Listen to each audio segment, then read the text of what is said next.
The big finale for LIV Golf's inaugural season was a sight to behold. Not only did it offer the largest purse of any golf event in history, but it also confirmed the breakaway league's status as one of the big guys. Still, there's a lot more work to be done to actually compete with work that has already begun. In today's video, we're going to talk about LIV Golf's plans heading into next year, so keep watching. First off, LIV Golf's first priority is to sort out revenue streams. In spite of the fact that Greg Norman's upstart league has been a massive success, at least in terms of media attention, it's still nowhere near popular enough to compete against real giants like the PGA Tour. Now, no one's expecting it to make that mark either, but considering how they just gave away $50 million during their finale, you'd think they'd have something more concrete planned for the future, right? Well, as it turns out, not exactly. The single biggest hurdle that LIV Golf has to conquer right now is to simply make money. Yep, the league, which seemingly had unlimited cash at its disposal, doesn't seem as bulletproof anymore heading into the next season. Sure, they've been bankrolled by the bottomless Saudi Arabian wealth fund, and the money isn't gonna stop flowing anytime soon. At the same time though, they've just gone and spent almost $1 billion on what they like to call a beta test. Oh, and this doesn't even include the massive contracts that they've offered to the athletes. So they're really burning through insane amounts of cash right now.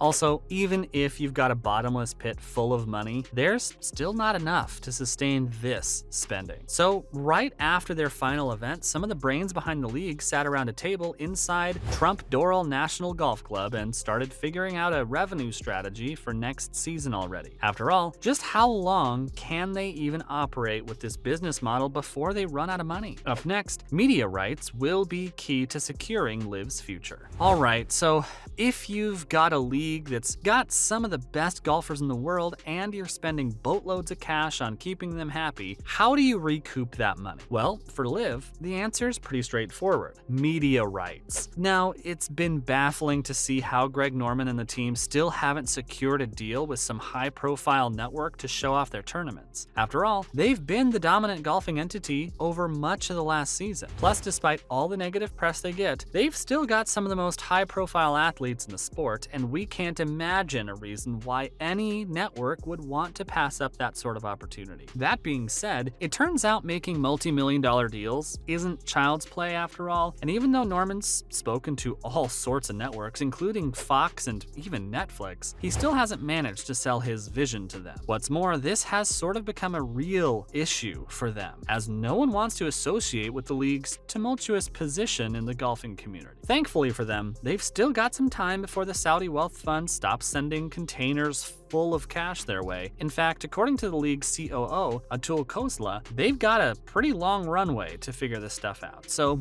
even if their vision doesn't work out in the short run, they have the leeway to make adjustments. Besides, he says that there was never any plan to deliver revenue overnight anyway, so it's all good. What's more, LIV hopes to secure a media deal soon. Make no mistake, even though Khosla has said that they're not too worried about selling their media rights to a partner, this is still a very pivotal period for the league. Plus, landing a media deal is gonna be absolutely critical to the circuit. Like, of course, it's gonna make them some much needed revenue, but even more importantly, it's gonna make their product more accessible to a wider audience. In its first year, LIV Golf was broadcasted on more than 20 networks internationally, which honestly doesn't sound too bad. In the US, however, there was not a single option that didn't involve streaming it over the internet. Considering how massive the sport is in the country, that's just not acceptable and alienates a massive audience that just watches sports on their TV. Having said that, the circuit's chief media officer, Will Steger, is hopeful that they won't have to resort to making their own cable network. Now, obviously, this has always been an option, especially if you look at how much extra cash they've got. Besides, if anyone can afford to just create a new network to show their content, it's them.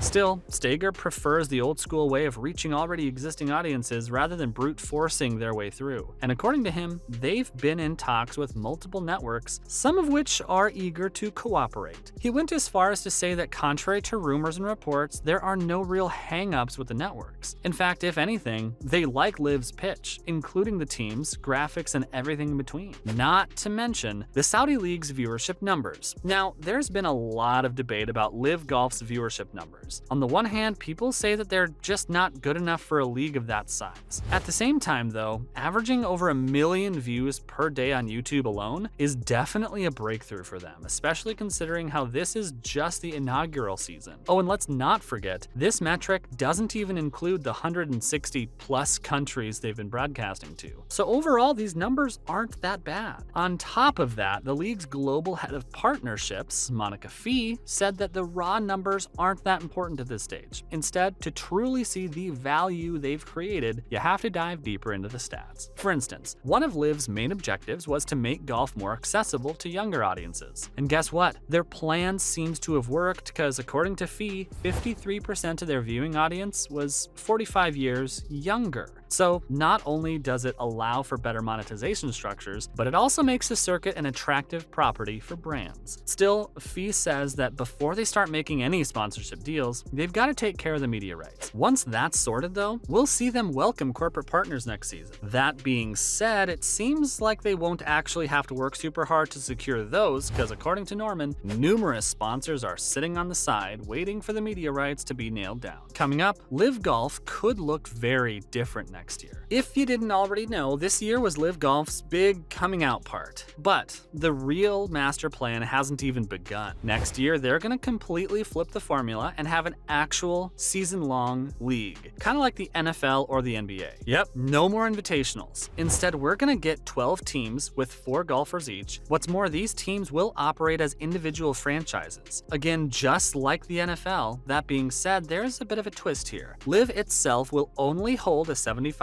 equity stake in each team, and the rest, well, that goes to the captain. So your Cameron Smiths of the world will not only lead a team in the competition, but they'll also own a quarter of it. In fact, they've even got the right to design their own logos and everything. Here's the most important part of that equation though. Apparently, the teams also get a cut of all revenue streams, including sponsorships, prize money, and merchandise. According to Khosla, we'll start to see these changes as soon as next year. With that said, we should expect some clashes with golfers' already existing deals. Still, Khosla expects that all to sort itself out within the next 12 to 18 months. He said that while they're ready to introduce these changes, they've also got to be wary of being too hasty. After all, the circuit's still in a transition state, and you can't just rip the band-aid right off. Finally, Norman hopes for more investment in the teams. Apparently, the league's new setup is designed to be self-sufficient. Like, once they've secured the media rights and the season starts going on, things will fall into place. How? Well, according to Norman, a team's success on the course will result in an increase in its value, and that's going to attract even more investors who are looking to either get a percentage of the revenue or just straight up acquire a franchise. Eventually, we're gonna see these big investment groups come in to form something that looks very similar to the NFL.